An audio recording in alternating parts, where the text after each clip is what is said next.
Fala pessoal, bom dia, boa tarde, boa noite, boa madrugada, não sei a hora que vocês estão nos assistindo. Seja muito bem-vindo ao nosso Café com Justiça em Loco, hoje direto do tatame, falando um pouco sobre empreendedorismo, gestão de pessoas e as dificuldades que o Roberto Matsumoto e o Kiyoshi Matsumoto já passaram, dois atletas aqui de ponta em Guarulhos.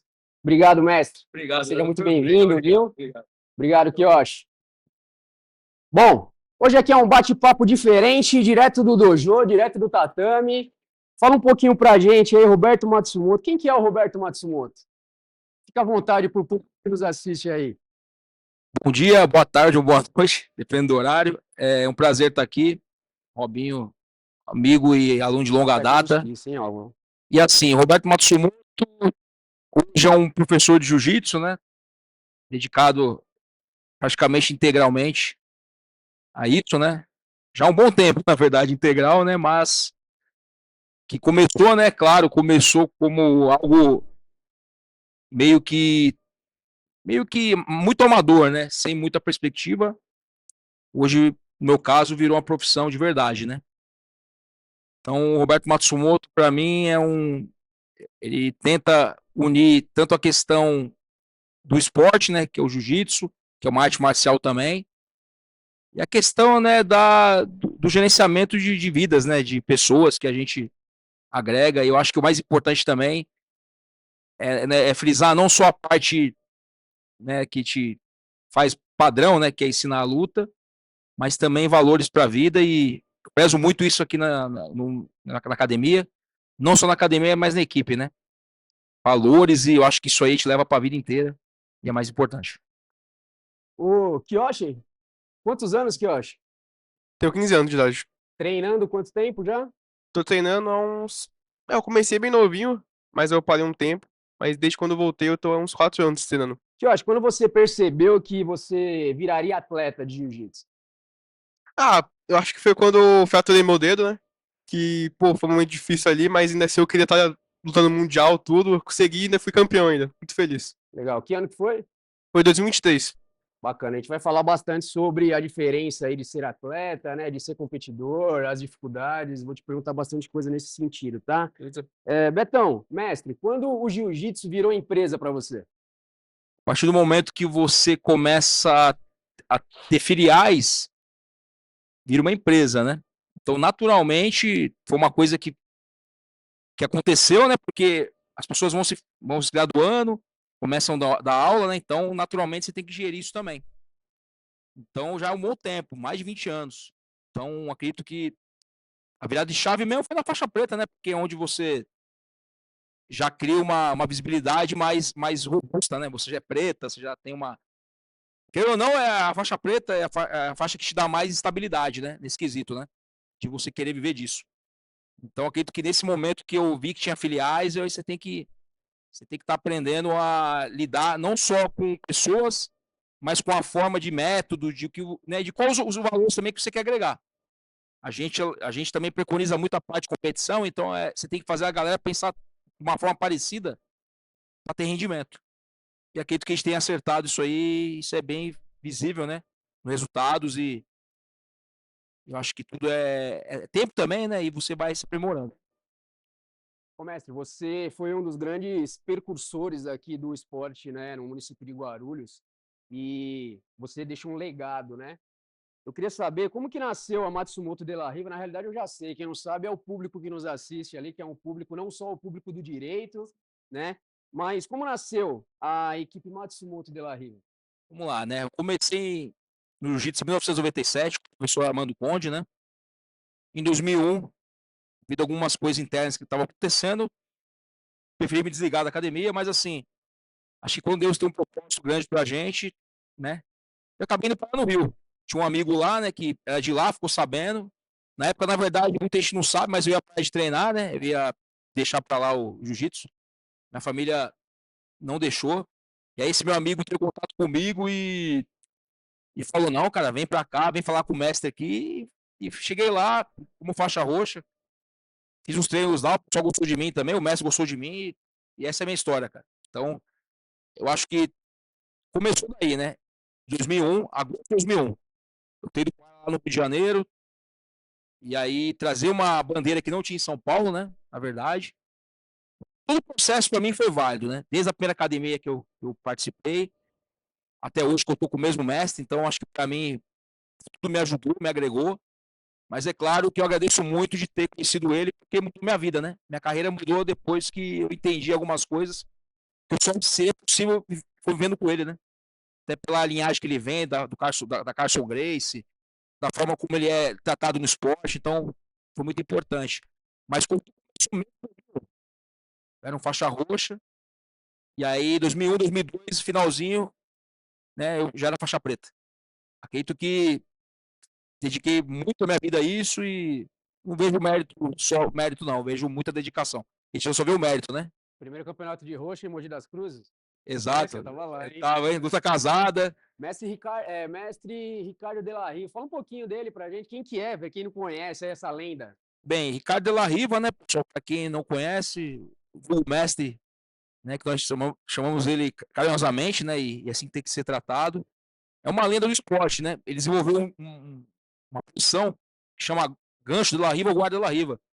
E essa posição todas as academias do mundo fazem. Então é um motivo de orgulho dele como mentor, me ensinou muita coisa. Como guardeiro, né, que era a especialidade dele, mas também como passador. E eu fico orgulhoso de fazer parte, porque, como eu falei, né, eu aprendi muitas coisas ali que talvez as pessoas nem imaginam, né? Tanto de experiência que você pega, a vivência ali com ele no dia a dia. E tem até um presente ali que ele me deu que eu guardo o resto da minha vida, que é um kimono, né? Que disputou o mundial, esse kimono eu tenho no mundo inteiro. Então acho que ele viu algo em mim, né? Da esse kimono, não sei o que ele viu, mas ele viu algo e sou muito grato, né? Esse presente, pelo carinho que ele tem também, né? Então só tenho a agradecer e ter conhecido ele de coração mesmo. Ricardo de la Riva, uma lenda, né, do esporte, para quem não sabe, também é o mestre do Minotauro, né? Lioto, tem vários, tem vários. Spider também sofre. É o Anderson, são vários. Mestre, qual foi a maior dificuldade no início e se teve algum momento que você pensou em desistir?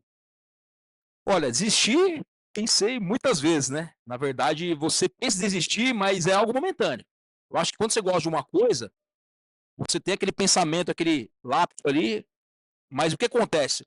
A parte mais difícil é você se manter, né? De algo, né? Então eu nunca fui um cara assim também de sair, sabe?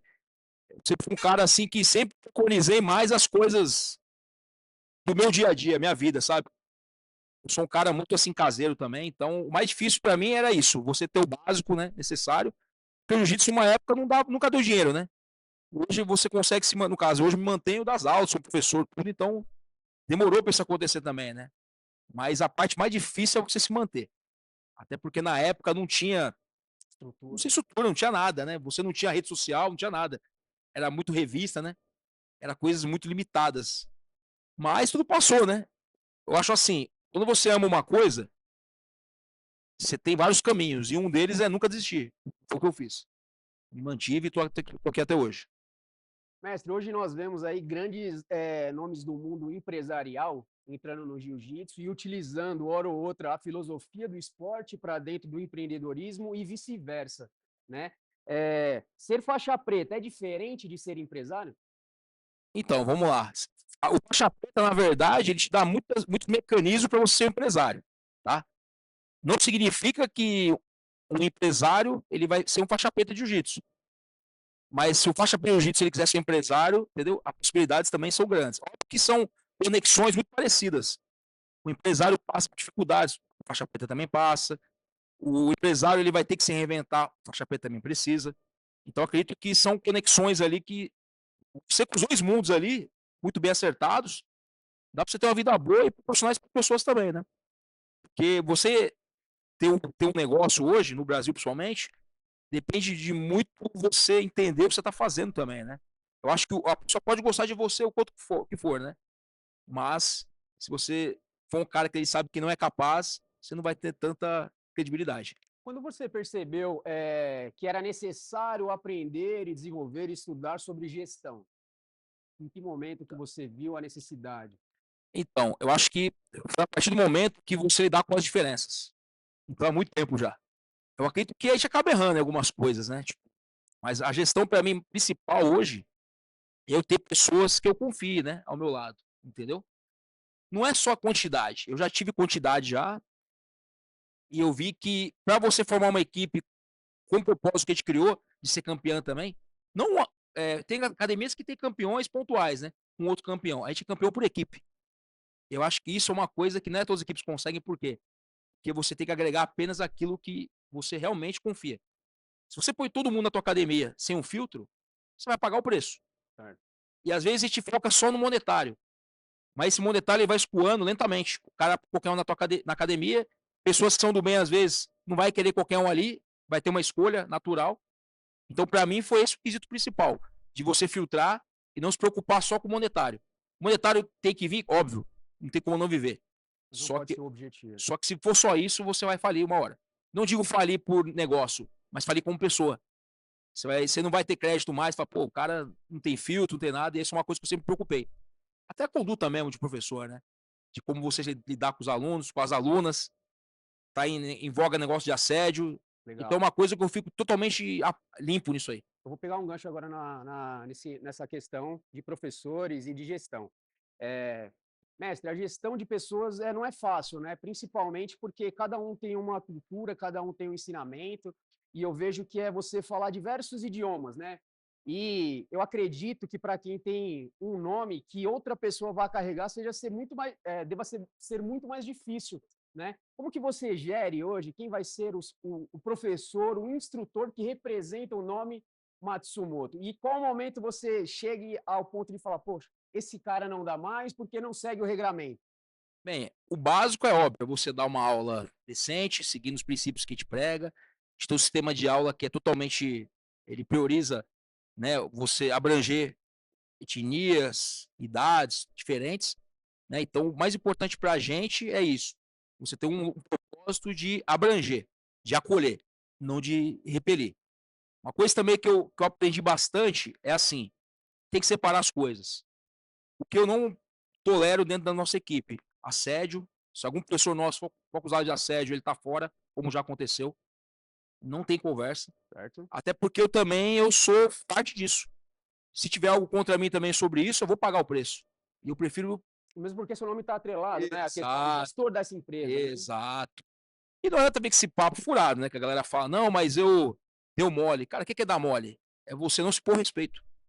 Então você tem que separar as coisas, até porque você está numa posição que você, não só o respeito, né? É a questão mesmo de você separar totalmente as coisas. Isso eu aprendi muito. E na nossa equipe, assédio, pessoas que causam problemas aí fora, briga, né? Que também é uma coisa que a gente não tolera, briga à toa, né, claro? Se a pessoa fosse defender, não tem como também eu ser taxativo, não. Tem pessoas que vai para buscar briga. É uma coisa que a gente aboliu praticamente na nossa equipe. Outras coisas também, óbvio, mas assim, hoje, como está em voga o assédio, inclusive, né, como eu falei, já expulsei pessoas por causa disso. Então, a técnica hoje é uma coisa, mas é mais importante hoje, para carregar o seu nome, só para me entender, o caráter é mais importante para poder manter o nome Matsumoto nas costas com o professor e instrutor? Exato, Robinho. Sabe por quê? Porque a técnica, você treina, você adquire. Caráter Você tem ou não tem? já enraizou, né? Uma coisa meu pai sempre me falou, nunca vou esquecer. Aquela música do Tchan, né? Pau que nasce torto. Tem pessoa que já nasce, né, cara? Parece que pra prejudicar os outros, cara. É impressionante. Aqui na nossa equipe não tem vez. Um tema legal que você colocou aqui, que a gente vai inclusive fazer um podcast também em loco, junto com a Cristiane Silva, né, que é aluna e faixa preta do mestre. A gente vai abordar um pouco sobre a importância da defesa pessoal, né, através das mulheres, porque tem crescido demais e drasticamente, né, o número de feminicídios, né? Segundo há dados aí da Secretaria de Segurança Pública, aí, por dia, 4 mulheres são vítimas de feminicídio. Mas aí é uma pauta que depois a gente vai adentrar. Falar um pouquinho agora, questão do Kiyoshi, a vida de atleta, Kiyoshi. Qual foi o maior sacrifício na sua carreira? O maior sacrifício? Olha, até agora eu acho que o sacrifício que eu tive que fazer assim não foi nada demais, até porque eu quero viver disso, então não tem sacrifício nenhum pra mim. Não tem nenhuma pressão do seu pai? É difícil, porque assim, você tem hoje um pai, né, que também é seu empresário, Sim, né, que também é o seu professor. Claro, sou suspeito de falar porque o mestre Roberto Matsumoto é uma referência realmente, né, atrás sim. das câmeras, para quem conhece. Mas assim, você tem essa pressão como pai, eu realmente, pô, eu gosto do que eu faço, mas eu sei discernir o que é brincadeira e o que meu pai agora aperta um pouco mais, como que é isso? Ah, eu gosto de fazer isso, então pra mim eu sei, hoje em dia eu consigo diferenciar melhor essas coisas, quando tá sério e quando não tá, então pra mim, super tranquilo. Beleza. E treino competição, qual é o mais difícil? Treino, Treino. treino. Quem então treina duro, campeonato é mais tranquilo? O campeonato, bem mais fácil. Pra mim, treino, a pior parte que tem que se esforçar tudo ali. Campeonato é difícil, claro, mas como eu gosto de competir, eu também tenho um mental bom pra isso também, então pra mim, eu me divirto bastante Você competindo. falou de mental, né? Eu acompanho seu pai desde os meus 14 anos de idade. Seu pai sempre foi um cara fora da curva, porque assim, quando a gente estava adrenalizado para poder competir, seu pai estava dormindo na arquibancada. E eu vejo que você carrega também isso, né? Essa calma, essa tranquilidade. Você consegue discernir isso bem, né? Você se para bem. Sim, sim. Como que você faz para poder se manter tranquilo? Ou falar, pô, aqui é mais um dia, Ah, vou pra fazer. mim é uma coisa natural já. Eu É. chego lá, eu sei que eu tenho que lutar tudo, então eu já tô bem tranquilo, descanso bastante antes de lutar, então, pra mim, natural. Eu vejo o Messi, não sei se eu acredito que o Messi também tem a mesma linha de raciocínio, porque a gente passou e viu muito lá atrás isso, a imposição do pai de que seguisse os caminhos através do jiu-jitsu, do esporte, meio que uma obrigatoriedade. E você, eu lembro quando que eu achei ainda criança, você nunca fez isso, né? Tipo, você nunca impôs isso. Talvez por isso esse tipo de comportamento vir dele, né? Ele gosta, ele quer, mas não porque você impôs. É isso? Ó, bem assim, inclusive o meu professor foi você, né? Você lembra que você dá aula para ele, ele é bem novinho, vocês lembram também que ele já tinha uma facilidade, né? Treinando, todo mundo comentava, até você entrava em casa. Fora da curva. Eu nunca exigi, mas eu tive um momento que eu errei com ele também. Ele sabe disso.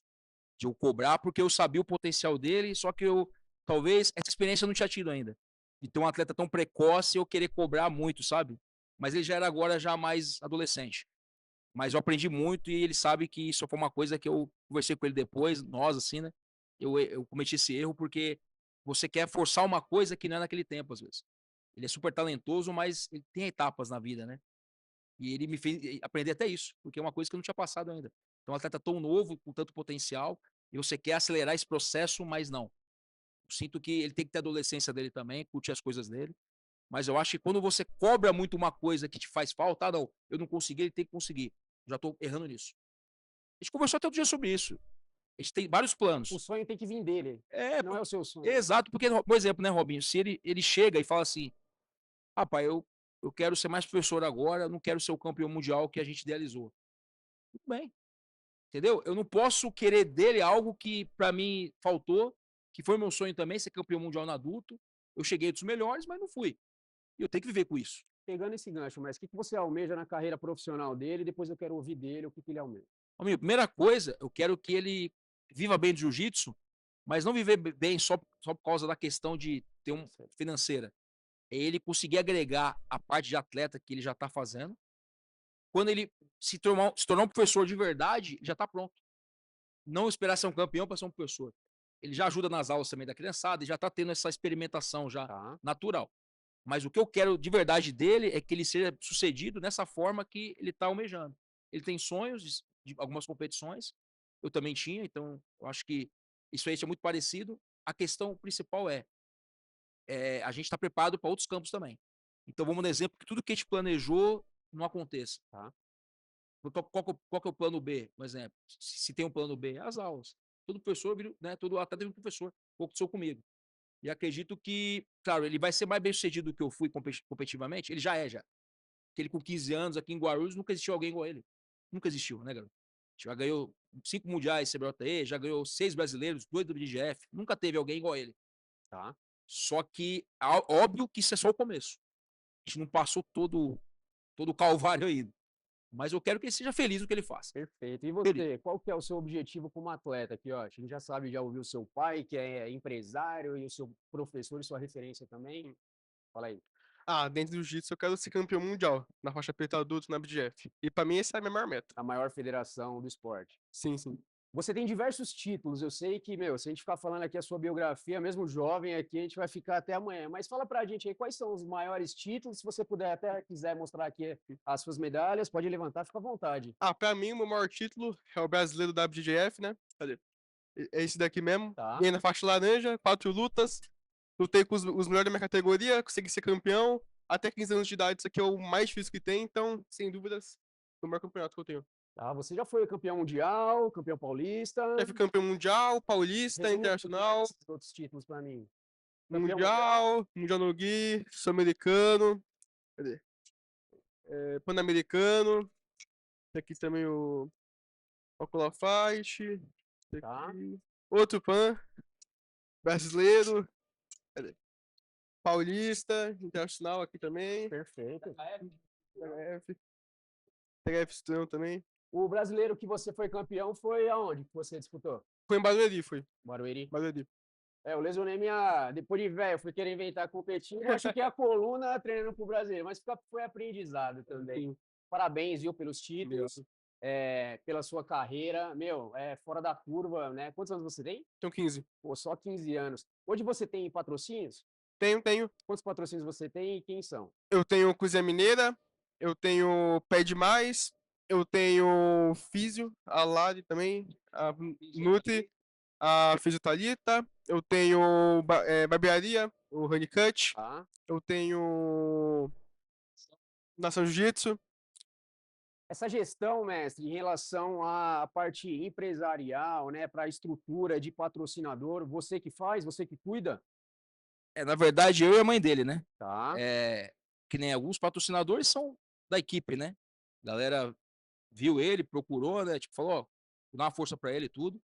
Mas, assim, essa parte geralmente não é em cima de muitas vezes, de dinheiro, né? É de troca, Ah, tá, entendi. É. Hoje ele não tem um salário que ele viva do esporte? O salário não, mas, por exemplo, inscrição ele consegue ganhar, né? Tá. Tem inscrição que é paga, pode comer, pode cortar o cabelo, pode cuidar do corpo, né? Fazer uma físio, então, cuidar do pé. Então, tem umas coisas que agregaram e isso é importante. Óbvio que a ideia é, claro, daqui a um tempo, né? Ele ter algo que ele consiga se manter bem, claro, e que também dá esse aporte financeiro, né? Para viagens, tudo que a gente sabe que é difícil, né? É muito caro. E você, então, empresário, empreendedor aí de Guarulhos região aí, ó, mira no garoto, porque assim, depois vai ficar mais caro. 15 anos, olha o tanto de medalha. Porque assim, no Brasil a gente tem um grande mal, né? A gente tem diversos talentos e às vezes a gente só vai investir quando a pessoa já despontou. Meu, esse garoto já está despontando, Exato. sabe? A gente tem grandes empresas aqui em Guarulhos e pouco investimento, né? Então acho que a gente precisa fomentar pessoas, né, grandes empresários para que venham conhecer o trabalho do quiosque, o trabalho que você vem fazendo aí, porque depois realmente vai ficar caro, né? Mestrão, como você equilibra essa questão de pai e professor? E outro, foi como eu falei, né? A primeira coisa que eu tento entender, ou tô tentando entender hoje em dia, né? É aprendendo, né? Com ele também, porque assim, quando você é pai, a missão é mais difícil que tem é essa para mim. Professor, né, você tá alguns momentos. Como eu falei, já cometi alguns erros em cima de cobrança desnecessária. Porque eu acho assim, perder todo mundo perde. É ruim quando você sabe que a pessoa tem o potencial e ela perde tudo, mas assim, faz parte. E aí eu comecei a entender que o meu lado professor não podia entrar no lado do pai, né? E tava começando a acontecer isso em alguns momentos. Eu tava misturando as coisas. Entendi. Mas eu falei, ele me ensinou, até isso ele me ensinou. E aí hoje eu aprendi que, tipo assim, quando ganha, a gente vai comemorar, vou abraçar ele e tudo. Quando perde, eu vou dar o carinho até maior até em alguns momentos, vou acolher mais. Então o que precisa, né? Quando você perde, talvez é a hora que você mais precisa de alguém. Não alguém para te derrubar. Porque quando você ganha, todo mundo vai te enaltecer, naturalmente. Então a diferença que eu tenho é essa, que a gente convive todo momento, e eu sou o pai dele também. Só que separar é o mais difícil. Porque você, como professor, você cobra. Eu cobro muito os meus meninos aí, cobro muito mesmo.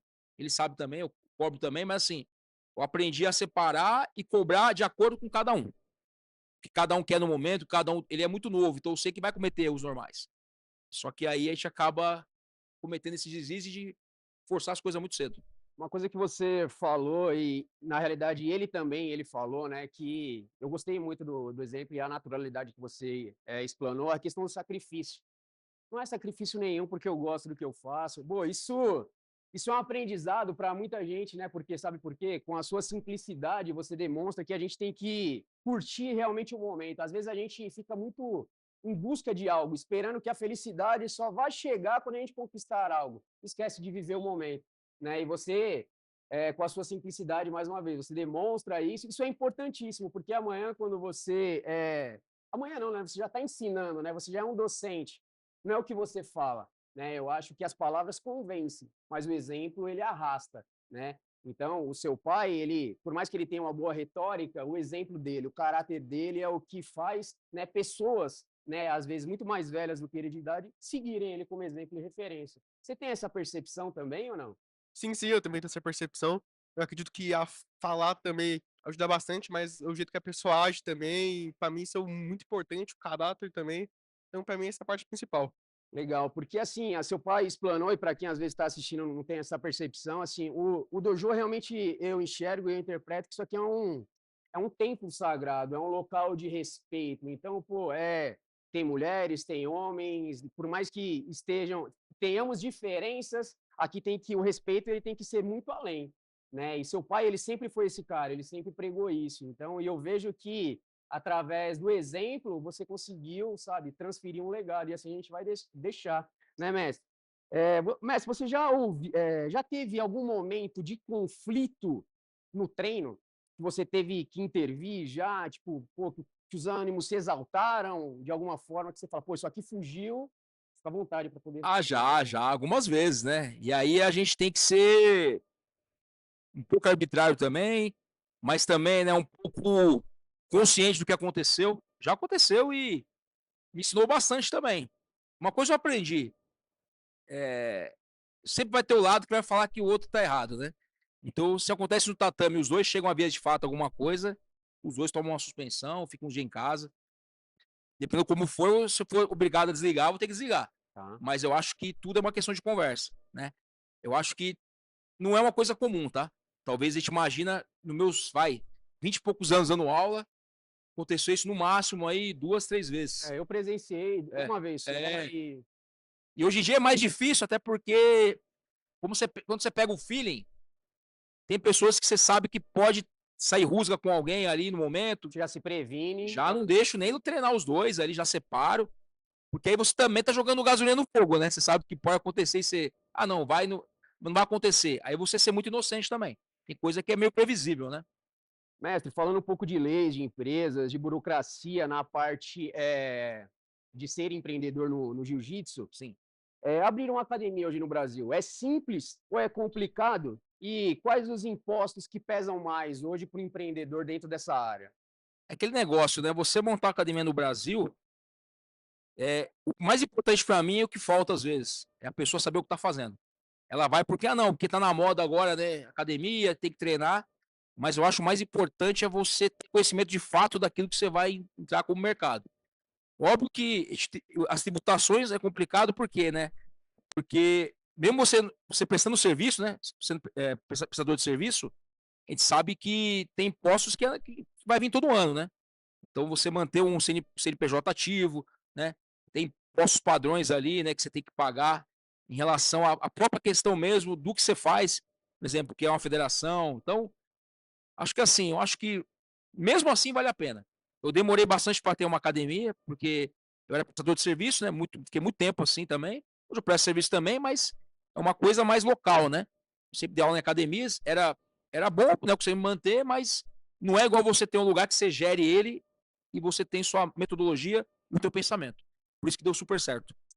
Mestre, hoje a matriz ela está localizada. Fala um pouquinho aonde que está localizada a matriz, quais são as filiais para o nosso público que nos assiste, para quem tem interesse de conhecer um dojo do Matsumoto, fica à vontade. Perfeito. Estamos aqui na Rua do Rosário, número 14, Vila Camargos, né? Muita gente acha que aqui é Macedo, né? Vila Camargos.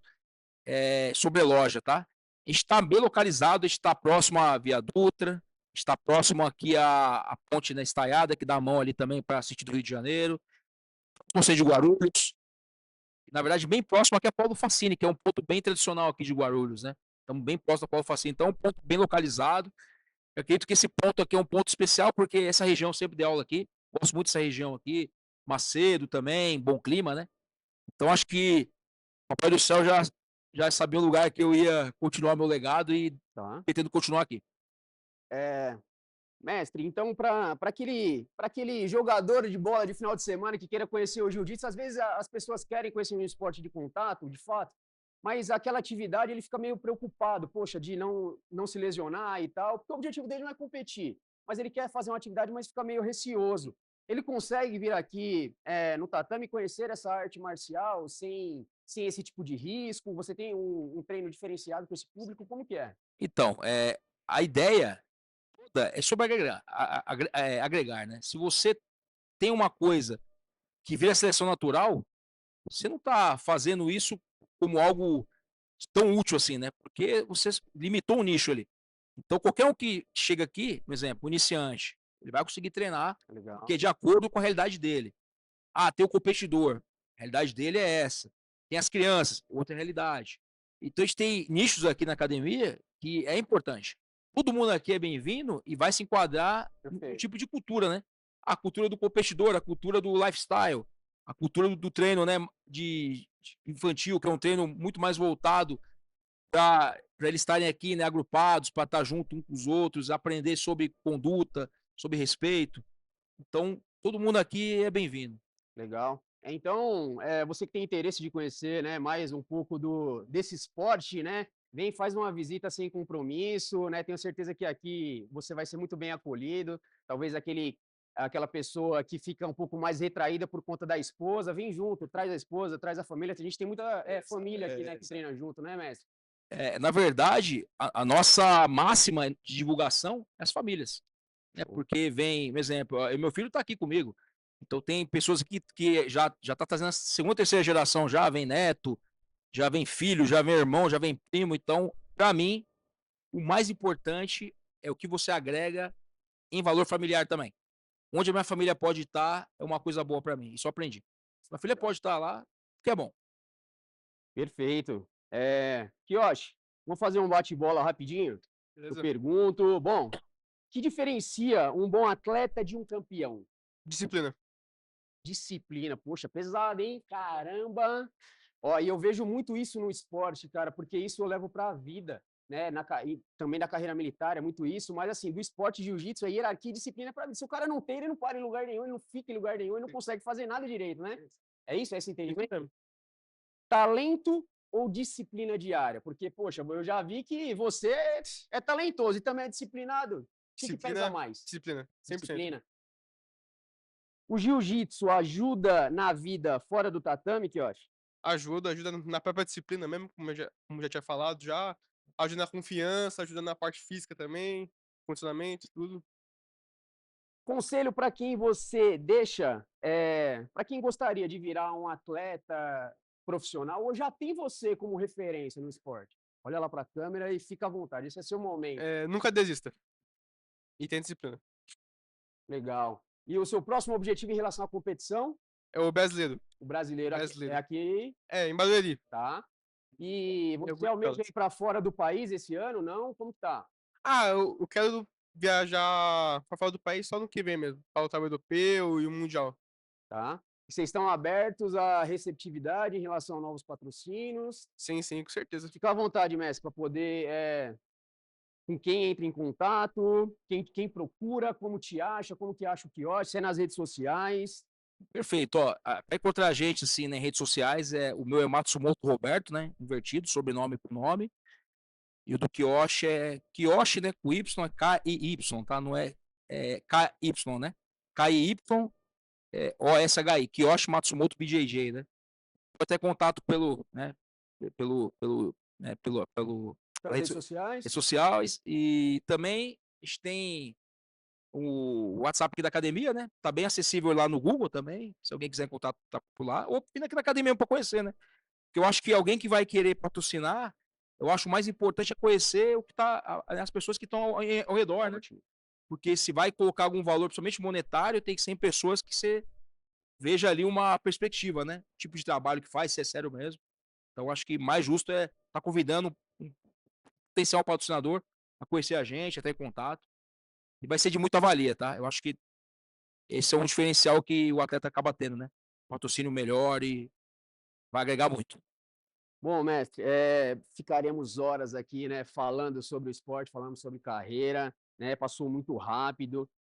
Vou fazer uma pergunta e queria que você deixasse também um conselho, e assim eu vou fazer para o Kiyoshi também, para Perfeito. que a gente possa encerrar. Mestre, empreender no esporte vale a pena ou não? E o que você deixa de conselho para quem quer conhecer? Tá. Empreender no esporte vale super a pena, porque você agrega vertentes tanto na parte ali de física, que é a parte que te traz ali o movimento do corpo, te traz a questão mesmo de você estar priorizando o cuidado, mas também acredito que o empreender no esporte te traz essas nuances aí, de você conviver com pessoas diferentes, de você aprender com elas também. Então, o mais importante do empreender no esporte é você, claro, entender o que está fazendo, ter feedbacks, claro, das pessoas, mesmo negativo, para desenvolver novas habilidades também. Mas eu acredito que é super válido e se você tem esse sonho ou vontade, duas dicas que eu dou. Primeiro, se especialize muito, sabe o que está fazendo, certo? E o mais importante, não foque só no monetário inicialmente. Foque mais em você ter satisfação. E como o Kiosh falou, né? A disciplina é mais importante que a motivação. Show. Porque a motivação você não vai ter toda hora. Quem tem motivação toda hora? Ninguém. Mas disciplina você tem que ter. Então a disciplina vai te dar todo o diferencial para se manter disso. Kiyoshi, qual o maior erro dos iniciantes? E deixa também um recado aí para quem queria iniciar aí. Erro dos iniciantes. Maior erro. Maior erro, acho que é não tentar melhorar mais essa parte técnica, assim, sabe? Eu acredito que prestar atenção nas aulas e tentar aplicar o que você aprende ali é o mais importante para quem tá iniciando. Não querer ganhar, mas sim tentar o que Sim, aprendeu. sim, querer aprender mesmo. Legal, excelente. E o que você deixa de dica aí para os nossos telespectadores aí? Uma dica aí deixa eu ver. Fica à vontade aí, É, sim. estude bastante. Estude bastante. Estude bastante? Estude bastante. Legal. Bom, mestre, obrigado pelo bate-papo. Eu que agradeço. Deixar é sua caneca aqui, ó, Ô, tá bom? É caneca Café com Justiça, é uma pequena lembrança. Kioshi, aqui é um certificado, é uma pequena lembrança de participação também. A sua caneca também do Café com Justiça aí. É simples, mas é de coração, para a gente poder agradecer aí pelo excelente bate-papo. Mestrão, certificado Obrigado. também. Obrigado. Isso aqui é um presente aqui do Fábio Gugel, também é uma lenda do esporte. Sem dúvida. Esse Obrigado. livro é excelente também sobre empreendedorismo e a parte do jiu-jitsu quanto agrega. Só coisa boa, hein?